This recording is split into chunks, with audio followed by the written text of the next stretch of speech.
Olá pessoal, vamos para mais uma aula aí de saúde da mulher, complementando a assistência integral da saúde da mulher, tá? Então, hoje nós vamos falar sobre o recém-nascido que nasce com boa vitalidade, tá? Então, na aula passada eu falei para vocês como preparar um ambiente se caso acontecer alguma intercorrência, né? O que vocês devem observar.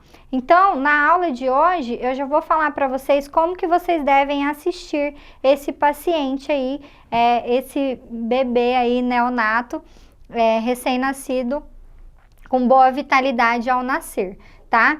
Então, o recém-nascido é a termo, está respirando ou chorando, com tônus muscular em flexão, sem presença de líquido amniótico. Então, essa criança então vai apresentar boa vitalidade e não necessita de qualquer manobra de reanimação, tá?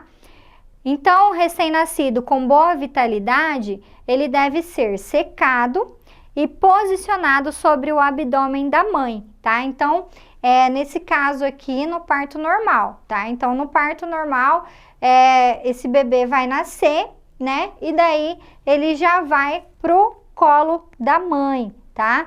Então, ele vai ficar sobre a placenta, a nível da placenta, por 1 minuto, tá? Então, esse bebê, a gente vai observar a respiração dele, tá? E o colo da mãe vai favorecer aí para que ele não tenha uma hipotermia, favorecendo também a respiração extrauterina, tá?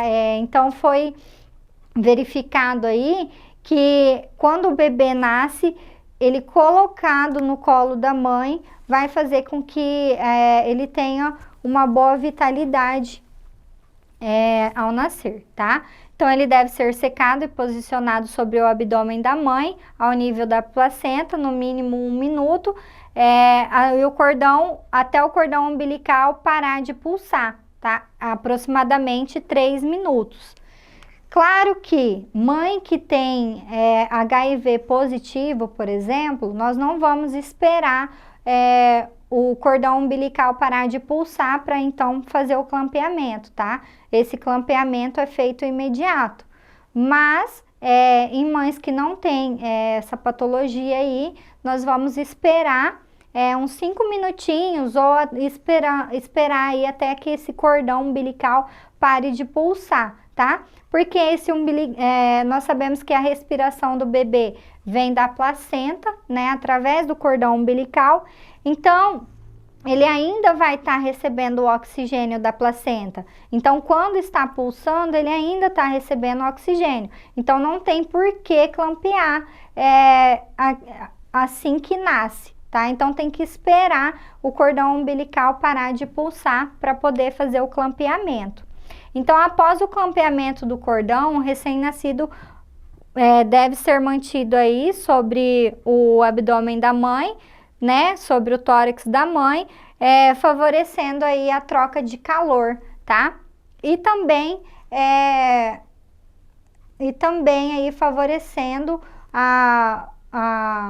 o afeto entre a mãe, o vínculo afetivo entre a mãe e o filho.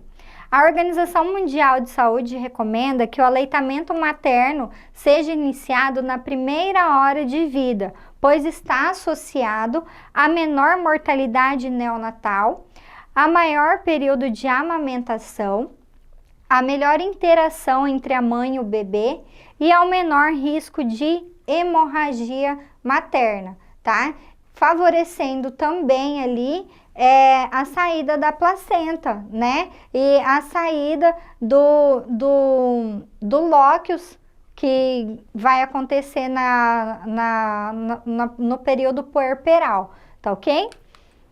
A assistência ao recém-nascido com líquido amniótico meconial, chamado aí de síndrome de aspiração meconial. Então, caso o neonato com líquido meconial nasça com líquido meconial, logo após o nascimento respiratório, ritmo irregular, com tônus muscular inadequado, com frequência cardíaca maior que 100 batimentos por minuto, a conduta deve ser que o obstetra não deve realizar a aspiração das vias aéreas, pois esse procedimento não vai diminuir a incidência da síndrome de aspiração de mecônio, sendo necessário aí fazer uma oxigenoterapia, tá? Com necessidade de ventilação mecânica nesse caso. Então, devemos levar o recém-nascido à mesa de reanimação, colocá-lo sobre fonte de calor radiante,